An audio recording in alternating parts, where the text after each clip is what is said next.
Hi everybody, welcome to Around the Twist, episode 341. It's August 19th, 2018. We have another venue change, I guess, just because I'm kind of lazy today. Yeah. Basically, we had my mother-in-law, my grandmother-in-law, and then Sarah, and I'm kind of sitting in a hole here on the couch. Sarah took off for the weekend to visit her sister who was vacationing down in Denver. So I look like a hot mess. I have no makeup on. It has been a rough few days trying to rein in Grandma. Mother-in-law is kind of the idea of spoil the children all the time. So trying to rein that in so we don't have the fallout after she leaves, which she left this morning. Hubby's at work, we have some slight fallout, and I'm the only one here to deal with it, so, I'll be honest, didn't really want to record.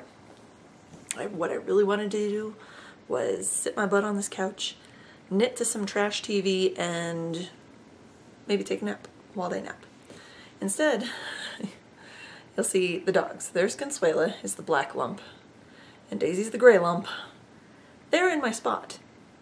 So when I put the kids down to nap, the dogs moved in. So I can't record outside in the outdoor sanctuary like I thought maybe. Hey, I'll do that. It's kind of dark gray today. And then the wind picked up. And there's no way I can record outside. You guys wouldn't be able to hear a word I said. So here we are. The comfort of the couch. The camera is precariously balanced on a pillow, so I hope it doesn't fall at some point, but inevitably I'm sure it will. Oh, and I just made a huge mess. Oh, tell me I didn't pull my needle out of that either. No, I didn't. Yay, something went right today. So, anyway, how y'all been? I'm gonna turn this just a little, because, yeah. See, on a pillow, we're gonna go tilty here. Not too bad. So, first things first, what I have on my needles. I remembered this time to bring the Fallen Leaves socks home from work. So, this is just a 72 stitch vanilla sock that I'm knitting out of this lovely sock blank that I got ages ago when I was trying to get outside my comfort zone of colors. Sock blank is from Gail's Art. We'll focus on the tag and not on me.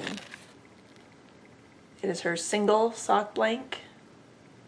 So the yarn is just knit up singly, she has a few that are doubled. It's a 75-25 superwash merino nylon blend, and the colorway is called The Fallen. It's got these pretty leaves all through it. I'm knitting up on a US 2.25 millimeter needle. The yarn is all twisted because I just flung it across the couch to get it over where I needed it to. There we go. Start off with this really deep purpley maroon color. Kind of made its way down. Now I'm into like a brighter magenta. Lighting's not ideal out here. It's not as good as last week, but you take what you can get. It's better than the darkness of the basement, so we'll go with that. And I'm sorry for the brightness behind me. I forgot to close the blind in our front dining room. So again, bright, yay. Second, I wrote down how many inches do I have on the leg. I don't even know. There's a tape measure. I have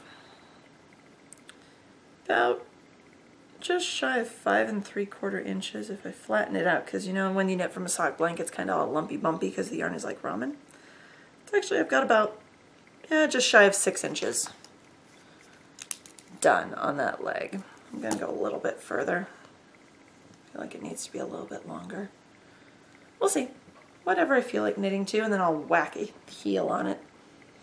Second thing, I started Tara's Muffin Babies sweater. So Gabe's, you'll remember, it's in his room, or I'd show it to you, was out of this lovely Kermit the Frog green. This is some Valley Fibers, their DK Superwash Blueface Leicester. His was Cricket, or Kermit the Frog. Hers is, wow, that is not right. It is called Fire Witch. It is the brightest pink you can possibly imagine. Oh, there, that's close. and Kermit the Frog green and Miss Piggy pink. There you go. So my children picked these out. I started Tara's sleeve this week sometime. I don't even remember what day I started it on. I don't even think I've put it in Ravelry. How sad is that? But I have a sleeve-ish. All of the increases are done. I am at roughly... I need to go to about 15 inches if I want to have space for her to grow. And currently, we are at 12 inches. So I need to do 3 more inches of sleeve. I'll put it on holders and I'll start the second one, because I don't know what it is. Knitting this up on a US 4, the 3.5 millimeter, that's for the cuff down here at the bottom. This lovely 2x2 rib. That sucks in because I did such smaller... Oh, this is not working the way I'm sitting. Sorry. Hard on the back to sit sideways like that. That 2x2 rib on US 4, which is a 3.5 millimeter needle, and then the rest of the sleeve is, and the main body of the sweater is done on an 8, which is a 5 millimeter needle. I had to go up 2 needle sizes to get it right. The superwash wool too, it grows as soon as it hits water. Gabe's sweater went from, you know, like here to here, and I was like, ah! And then I remembered, hello, superwash, throw it in the dryer. So I threw it in the dryer for a couple of little 10-minute rounds on low, just with like the damp towel that I'd used to squish most of the water out. And it just sucked right back up. All the stitches they didn't lock together. I didn't full the thing or felt it or whatever it's called. But from where they'd gone all loosey-goosey, they all just sucked back together and just came out exactly how I wanted it to. And I love it. I love that when things work that I want to, especially when I'm basically praying, please God, let this work and don't let me have ruined $100 worth of yarn in the dryer. Yeah. So yeah, got a good chunk of sleeve. This sleeve will be done this week. I have no doubts. I can probably finish it today. I'll start the second one tonight, and that will be my knitting at work tomorrow. So that's everything I have on my needles. I didn't touch the stained glass blanket. You can probably see it right here, back there on the shelf behind the couch. I looked at it and I was like, I don't remember oh, because I didn't work on it. Yeah. Coffee. I got my big shipment from San Marco Coffee. Tried one of the new ones. Key lime pie. Amazing. I don't even like key lime pie, and this is delicious. So, yay. Yay for another new weird flavor that worked out and is yummy. I do have 2 things for the Pokey Things segment this week, so moving on. First, I have an FO of the week. If you follow me on Instagram, which I believe I'm allcarriel23 on there, you will have seen this. This has been almost 3.5 years in the stitching. It is the Once Upon a Time sampler from Frosted Pumpkin Stitchery. It was released in, I believe, 2013 as a mystery stitch along. So there are 12 blocks. They started off giving you, this is gonna be terrible, sorry guys. They start off giving you the whole border around everything and the grid that went between each of the blocks. And then each block was given to you. So in January you were given Snow White. February you got the Frog Prince, and they each have the month name in them. Some people changed it to be like embroidered somehow the name of the fairy tale. I'm fine without it. The only major thing that I changed is at the bottom. In the middle, they had the year, which was 2013, 2014, whatever. Well, with it's starting with Once Upon a Time at the top, I had to have it say the end at the bottom. And that took a couple of goes to get it all done. But so I finally finished. Since it's not in the hoop, it's kind of harder to show you guys, sorry. Finished Hansel and Gretel. Lots of fiddly little things to finish. Please, if you see something wrong, tell me now, because I'm going to have my friend Sarah go over it with a fine-tooth comb, make sure I haven't missed something glaringly obvious. And then this is going, I need to wash it, and then I'm taking it to the framers. This is going to be framed and put in Tara's room. I don't know if I'll do the superhero alphabet for Gabe or not, considering how long this sucker took me. And I was good and I was careful. I'll show you the back with all my weaving in ends. So, yep. This is why I like to do something well, especially if it's going to take me this long. So I started this. I couldn't even remember how long ago I had been working on this. I think it must have come out in the year of 2014, which was the year we moved out here. Obviously, I didn't start it then because, hello, I just had twins. And then we moved and everything. So I started this. The earliest photo I can find of it is April 16th, 2015, and that was when I was working on the border, going down the side with all the little mushrooms and fleur-de-lis and castles and stuff. So I'm guessing I started sometime in March of 2015, late March, early April of 2015, and I finished it in August of 2018, and this is like huge for me. I can't believe I finished this whole sucker, and that it took me that long. Shouldn't have taken me that long. Especially that Hansel and Gretel square. I've been working on that for over a year and a half. Just that one square. That final last square. That little booger. Grr. Anyway. It's done. It's finished. I need to wash it and get it framed and send it away and hang it on Tara's wall. Because that's like my magnum opus of cross stitch until I decide to do a full coverage thing, which I kind of want to do, but not right now. Not right now. No. So the other pokey thing I have is the Game of Thrones scrub top that I've talked about, but I don't think I have. I think I showed you guys the fabric, but it's not done because I have had some major setbacks. I don't know how I brain farted. I made notes on the pattern. I made notes on like the pattern instructions on how to do this stinking neckline. This little V-neck crossover. So you'll notice this is not a whole scrub top. This is just the front. So I ended up having to rip out part of it. Don't look too close down here. Here, I'll show you close. Wonky stitching at the bottom because I had to rip out a chunk of the V at the bottom to get it so the inside was tucked to the inside because somehow it was on the outside. I don't even know what I did.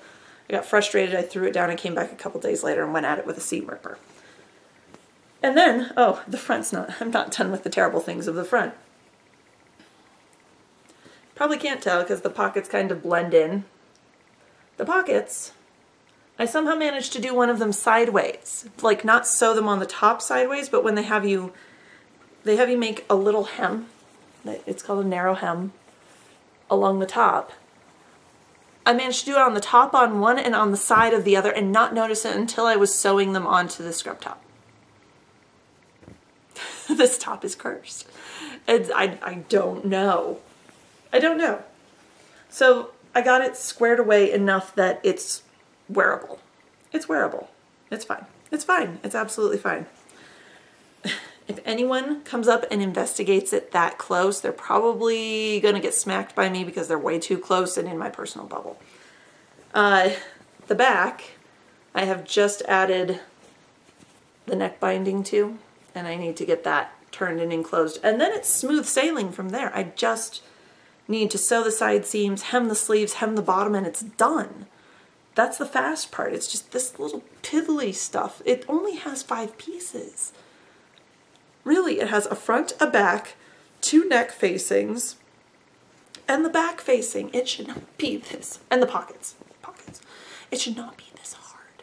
It really shouldn't. But it is. It is. And and then I can work on my Doctor Who scrub top. I procured 2 yards of fabric that's been clearanced out at Joann's. It's the Exploding TARDIS that we've all seen, known, loved for years. There's a reason why it's clearance, because it's old. I mean, it's probably been, the fabric's probably been around a good 4 or 5 years. At least since Matt Smith's season where that Van Gogh painting was Shown? Yeah. Well, that's to come. It will hopefully go smoother than this one. I think I was trying to rush on this Game of Thrones top, and just because I want to get to that one. That one I'm excited about, and this one is just kind of like, meh. But I love Game of Thrones, so geekiness unite, yay. Now I need to get something Harry Potter. That's my next thing, I think. But let's get through Game of Thrones, Doctor Who, and then we'll go from there. Really quick, various and sundry. I'm just going to pull up one question from the Any Questions thread, which if you have anything to ask me, please head over to the Ravelry group, post something in that thread within reason, and I'll try to answer it on the show. So this is from Wool is Ideal on Ravelry, and she is Ritva from Finland. She says, hi, what was the first item you ever knitted? If you still have it, could you show it? If not, maybe one of the first 3 or 4 items, and then what's the most complicated item you have knitted? So the first item I ever knitted was out of some Germantown wool.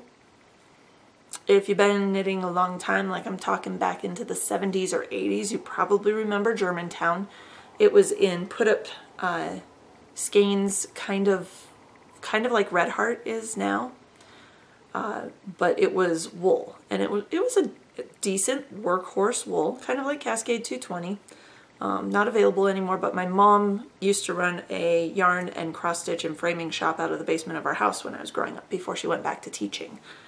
And so when I came home from college at the ripe old age of 20 and said, Mom, I want you to teach me to knit, she looked at me like I'd grown a second head, said, you want me to teach you to what? I said, to knit. And she went down the basement, went scrounging around in our storage area, and pulled out this, I call it awful, this old Germantown wool in this awful mustard yellow. Not a color I would have picked, but I don't think she expected me to stick with knitting the way I have. And she pulled out a old-fashioned slipper. An old slipper pattern from like the 70s, I want to say, that you knit flat and then seamed up, and it was basically like 1 by 1 rib, and that became your toe, and then you knit garter stitch for the rest of it, and the way you seamed it determined the slipper. They were awful. There were drop stitches all over the place. Once I got Phoebe, you know, puppies need toys, right? So I gave them to her to destroy. They were nice and warm to wear. They were just little like slip-on slipper sock type things. But I was scared I was going to biff it on the stairs, biff it in my kitchen, so I just gave them to her, and she did a very thorough job of destroying them. So I'm sorry, Ritva, I can't show those to you. My first 3 or 4 items were all scarves that were then, out of Red Heart, that were then gifted to friends because I was a poor college student. And all the best I could do was give them the gift of my time. So they all got scarves and hats in their favorite colors, along with mittens. Because like one skein of Super Saver, of Red Heart Super Saver, was enough to get all 3. And then I did a few baby blankets, one of which was gifted to one of my nursing school classmates. And that was his birth announcement of his son. He and his wife were expecting at the time, and he sent us all a picture of his son wrapped in the blanket that I had made. So honestly, best thank you I could have ever received for a knitted item, especially since I was such a newbie knitter. Most complicated item I'd ever knit. I'd say the Even Star. Although complicated, I mean, in terms of lace, to me it was complicated. There goes a Daisy Duke. Hi, Daisy. Hi, Munchkin. You want to come say hi? Come here. No, you're just going to sit behind me. Come here. Come on. Which way are you coming? Nope, she's just going to curl up behind my butt. Hi. Right here. You can see her. There's different levels of complicated. Everything the first time I tried it was complicated. Shaping a shoulder for a set-in sleeve for a sweater the first time I did it was complicated. Seaming a sweater the first time I did it was complicated. Fair Isle. was complicated the first time I tried it. Magnum opus wise, I'd say the Even Star, and on the same level the Shipwreck shawls, and the fact I did 2 of them, those were all things I would consider my most complicated thing I've ever knit. So cutting a steek. Now it's like, meh, no big deal, snip. But that first steek that I ever cut, I was sweating bullets, and that scared the heck out of me. But I'd say, yeah, that's it. That's everything, that most complicated things I can think of. Hopefully that answers your question. I'm going to mark down that I answered you. And I'm going to let you guys go. So I'll get up here so I can actually do this without sending the camera flying. Until next week, happy knitting.